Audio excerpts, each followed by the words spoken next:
ሰላም ጤና ይስጥልኝ ወደ ቻናሌ ቤተሰቦች፣ ዛሬ ደግሞ ሙሉ ለሙሉ ወደ ኋላ ተመልሰን የእናቶቻችን ልዩ የወጥ ማቁላሊያ ቅመም ማዘጋጀት ይዤላችሁ መጥቻለሁ።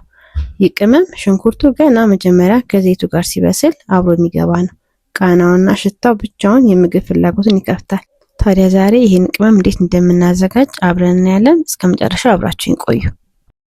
በመጀመሪያ ስራችን የምንጀምረው ከቀይ ሽንኩርት ነው። የሀበሻ ቀይ ሽንኩርት ልጠን በደንብ አጥበን እናዘጋጃለን። በመቀጠል ሽንኩርቱን በደቃቁ መክተፍ ወይም መፍጫ ካለን በመፍጫ በመፍጨት እናዘጋጀዋለን ማለት ነው።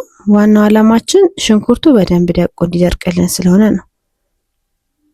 የፈጨነውን ወይም የከተፍነውን ሽንኩርት እንደዚህ እንደምታዩት ለማድረቅ ምቹ እንዲሆን በትሪ ላይ ዘርግተን እንደዚህ እናመቻቸዋለን ማለት ነው።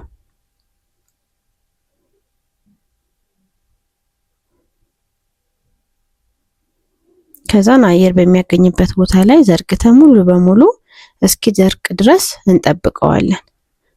ያው ጊዜ ሊፈጅ ይችላል፣ አንዱ ለቀን ቶሎ ላይ ደርቅልን ይችላል። በደንብ ድርቅ ማለት አለበት። እሺ አሁን ደግሞ ወደ ዋናው ወደዚህ ቅመም ሚስጥር እንሄዳለን። እሱም አብሽ ነው። አብሹን ደጋግመን በንጹህ ውሃ ካጠብን በኋላ ለ3 ቀናት ያህል ውሃ ውስጥ ዘፍዝፈን እንዲርስ እናደርገዋለን።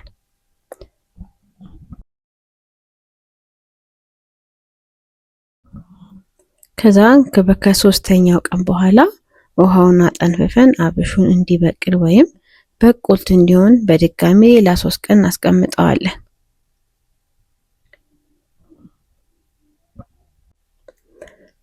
እና ያው እንደዚህ እንደምታዩት አሁን እብጥ ብሏል፣ ራስ ብሏል ማለት ነው። አሁን ከዚህ በላይ ይበቃዋል። ዋናው እንደዚህ መራሱ ነው። ከዛን ይሄንን አጥለዬ አጥቤዋለሁ። እንደቀደም እንዳልኳችሁ ለ3 ቀን ያህል እንደዚሁ ክድና አርጌ አሳርፈዋለሁ። እዚህ ጋር ቤተሰቦች ማወቅ ያለብን ነገር አብሹ እንዲበቅል የምናደርግበት ሂደት አብሹ ላይ ያለው መራራነት ይቀንሳል፣ ልዩ መዓዛም ይሰጠዋል። አብሹ በደንብ ከበቀለ በኋላ ልክ እንደዚህ እንደምታዩት ትሪ ላይ ዘረግፈውና በተመሳሳይ ቀይ ሽንኩርታችንን በመናደርቅበት መንገድ ማለት ነው ውጪ ላይ ፀሐይ ላይ አድርገን በደንብ ድርቅ እስከሚልልን እያማሰልን በንጹህ በእጅ አይነከም። ከዚህ በኋላ በእጅ መንካት የለባችሁ። በማንኪያ ብቻ ተጠቅማችሁ እያማሰላችሁ ታደርቁታላችሁ። እሺ ቤተሰቦቼ እንግዲህ አሁን አድርቅ ያለሁኝ ማለት ነው። ልክ እንደዚህ እንደምታዩት ቀይ ሽንኩርቱ ድርቅ ብሎልኛል። አሁን በመቀጠል መጥበሻችንን ለሰስ አድርገን ወይ ደግሞ የምጣድም ይሆናል ለሰስ አድርገን እሳቱ ሳይበዛ ግለቱ ሙቀቱ ማመስ እንጀምራለን። ይሄንን የምናምሰው ምንድነው? አንደኛ የቀረ እርጥበት ካለ እርጥበቱ ይወጣልናል። ሁለተኛ ደግሞ ስንፈጨው በደንብ ላማርጎ እንዲፈጭልን ይረዳናል ማለት ነው። ስታምሱት በራሱ ቤቱ ውድ ነው የሚለው በጣም ቆንጆ ነው። እና እንደዚህ እንዲቀዘቅዝ ደግሞ እሱን አስቀምጥና በቀጣይ አብሹ እንደምታዩት ክው አድርጌ ነው ያደረኩትኝ።